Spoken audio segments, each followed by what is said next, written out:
like to keep the things that we own as clean as we can. That's why Dan is cleaning his bike. It looks much better now. But his hands don't. Now they need cleaning. Dan washes up because, for one thing, dirty hands don't look very good. Clean hands look much better. But these are different hands, a doctor's hands, and they're being washed for a more important reason than appearance. The soap and water are washing away microbes. Microbes are the tiny living things that are all around us. Harmful microbes are usually called germs. Because germs cause infections and make us ill, much attention is paid to cleanliness in a hospital. This girl is one of the patients here. She's much better today. The infection that made her ill began when disease germs entered her body and then multiplied inside it. There are many germs in your mouth and nose even when you're not sick. That's an important reason for covering your mouth when you cough or sneeze. In the hospital laboratory, let's see what some germs look like under a microscope. Another name for germs and other microbes is microorganisms. That is, tiny living bodies that can be seen only through a microscope. Now, as an experiment, let's take a sample of the germs that made this girl ill. We'll rub the cotton swab with the germs on this culture plate. It contains food for the germs. The plate is divided into two parts. We'll treat half of the plate with liquid soap. Like some of the soaps we use every day, it has germ-fighting chemicals called germicides in it. The other half of the plate is left untreated. When the culture plate is placed into a special kind of oven, an incubator, the germs have not only food, but warmth and moisture, the conditions they need for growth. These are similar to conditions inside your body. Let's see what has happened after a few days. Well, on the half that was treated with the soap, nothing's happened. The soap, with its germicides, kept the germs from growing. But on the untreated half, there are white spots. Each spot is a colony of thousands of germs.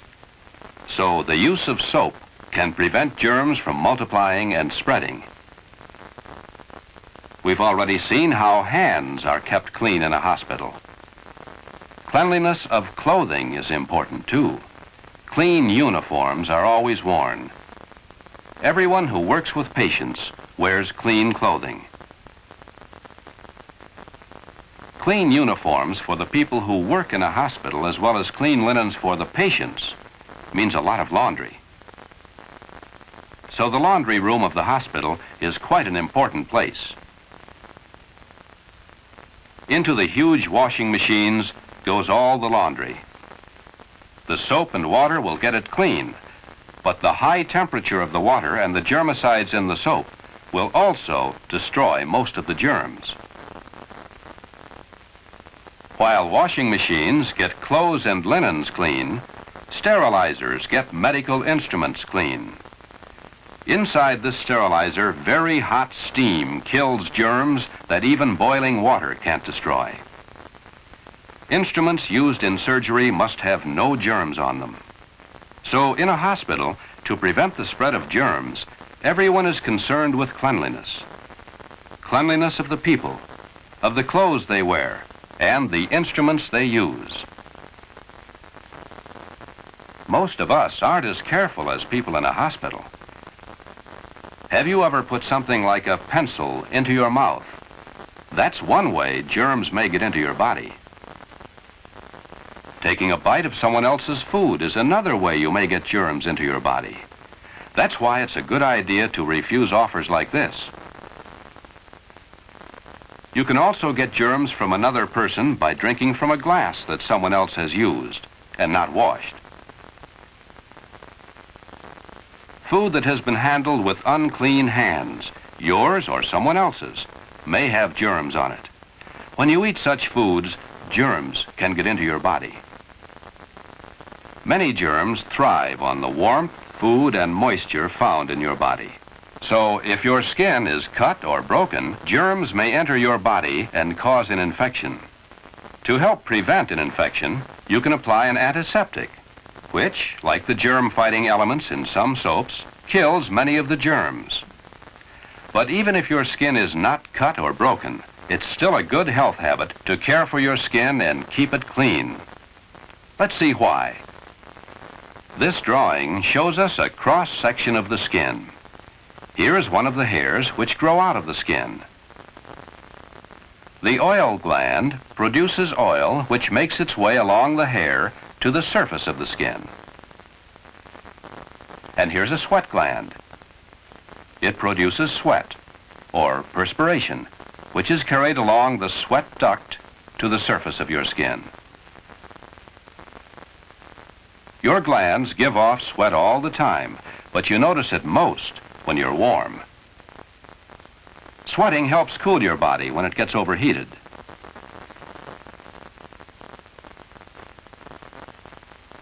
Sweat is water which contains waste materials from your body. When the water evaporates, the waste materials are left behind, along with oil, dirt, and germs. This mixture is everywhere on your skin, right down to your fingertips. Let's transfer a bit of this oily mixture to a glass slide. Now let's try to get the slide clean. Water alone hasn't done it. Water alone won't get your skin very clean either. What about soap and water?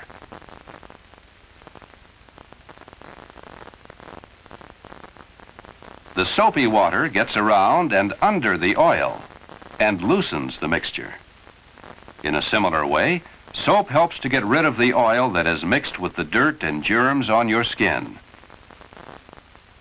So when you wash, you need to wash everywhere and with soap. Your scalp also perspires. It gives off waste products as well as bits of skin, dandruff. Since there is so much hair on your scalp, much oil collects there. So you have to wash your hair and scalp thoroughly and often.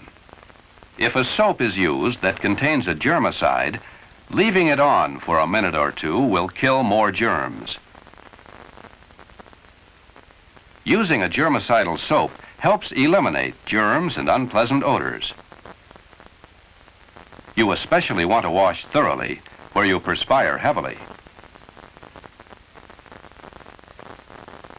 Giving your face a good washing is important. You want to wash away the oily mixture, which may cause pimples. And now, a good rinsing will wash away the dirt, oil, wastes, and germs.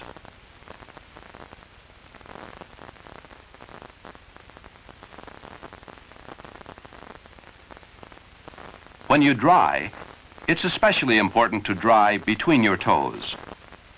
The spaces between your toes are warm, and when they're moist, microscopic fungi can grow there. Such fungi cause itching and redness and breaks in the skin, which we call athlete's foot. Because germs live in the dirt under nails, having clean fingernails is another good health habit. Clean nails look nice, too. Brushing your teeth is a kind of washing, too. Brushing removes food particles which might otherwise be fed upon by the germs in your mouth. Such germs form acids, which can attack your teeth and cause tooth decay.